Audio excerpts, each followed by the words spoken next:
Méditons avec le pasteur Ertis. Méditons avec le pasteur Ertis. Samedi 28 mars, nous méditons selon le programme de la Ligue pour la lecture de la Bible qui, dans son lecteur, a proposé Deutéronome 7, 12 à 26. C'est la suite du texte d'hier et nous allons terminer ce chapitre aujourd'hui. Voici les questions que le lecteur nous propose. La première, y a-t-il un ordre auquel obéir? La seconde, y a-t-il une promesse? La troisième, quel verset m'interpelle le plus? La quatrième, pour ma prière, y a-t-il quelque chose que Dieu me montre, dont j'ai à me repentir, auquel croire et obéir, pour lequel le remercier et le louer, pour lequel lui formuler ma demande? Dans notre texte, il est question de chasser les nations païennes, les nations qu'Israël va trouver sur place et voir où commencer déjà l'installation d'Israël dans les nouveaux territoires qui leur sera échu.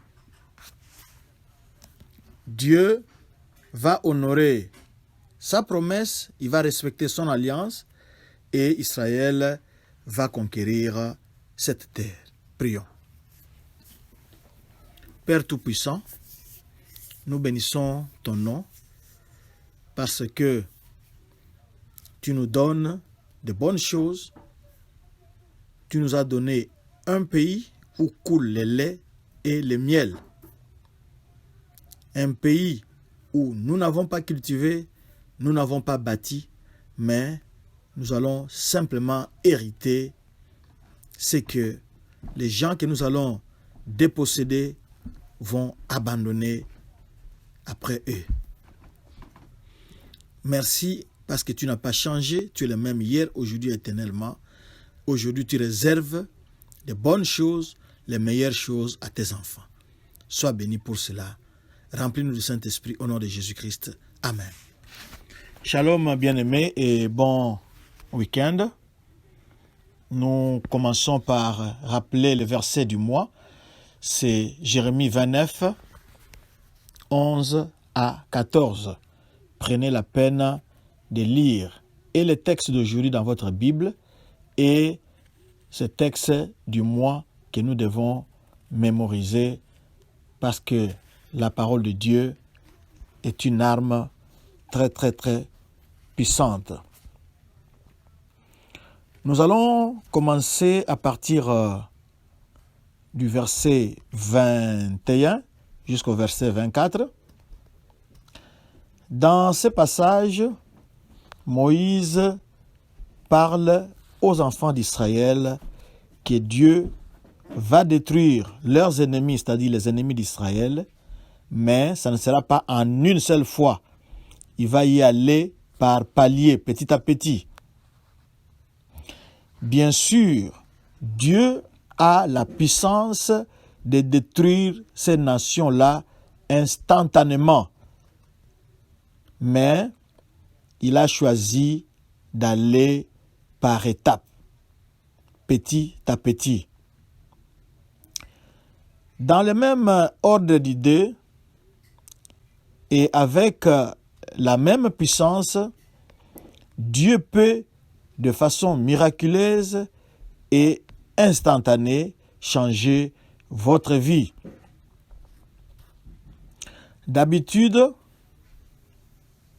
malgré qu'il a choisi de vous aider, de nous aider de façon graduelle, c'est parce que il veut à ce que nous puissions retenir une leçon à la fois.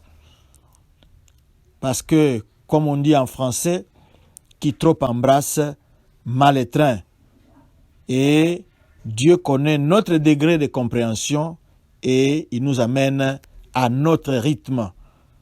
Parce que nous ne pouvons pas comprendre beaucoup de choses, beaucoup de leçons au même moment.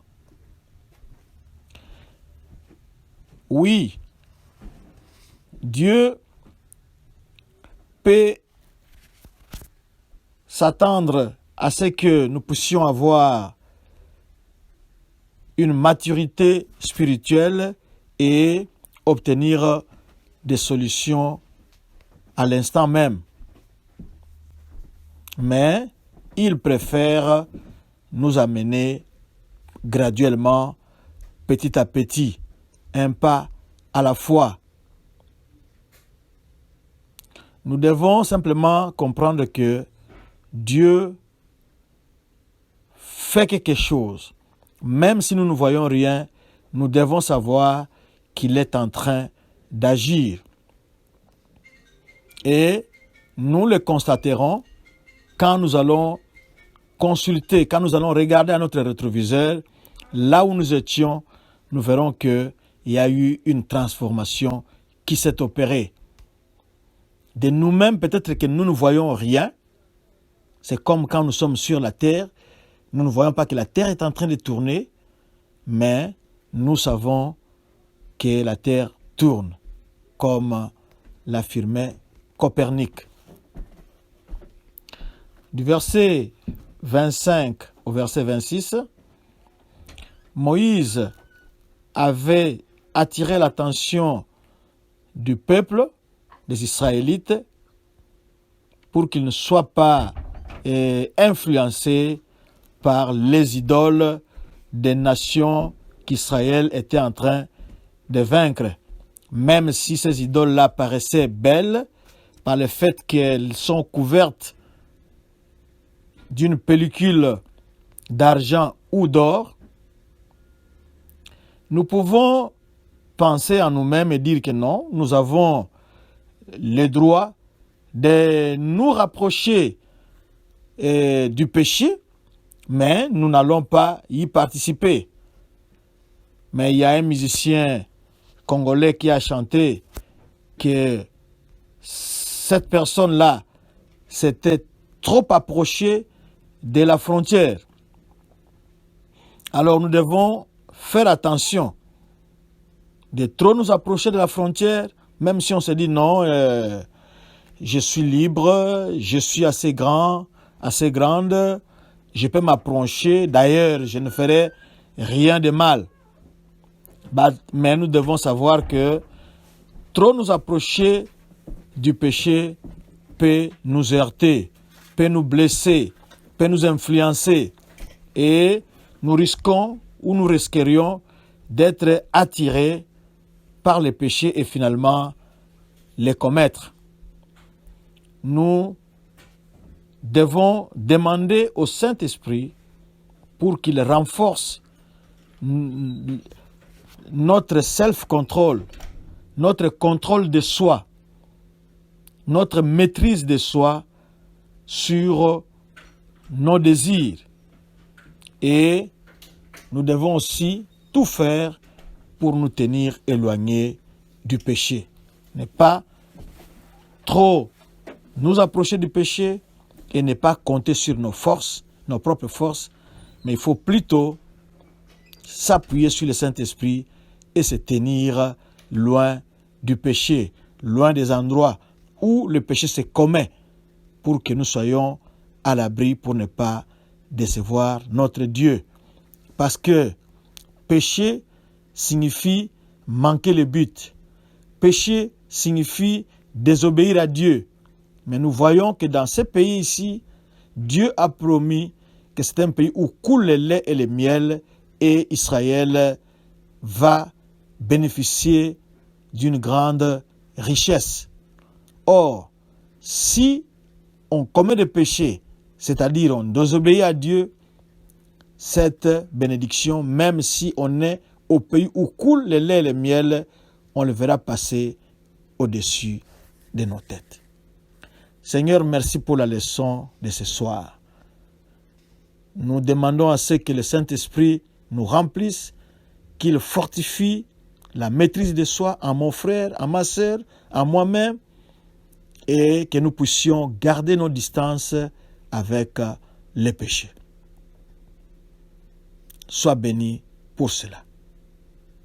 Au nom de Jésus-Christ. Amen. Notre adresse, sur Facebook, Doxadeo Lushi, sur Twitter et YouTube, Doxadeo Lubumbashi.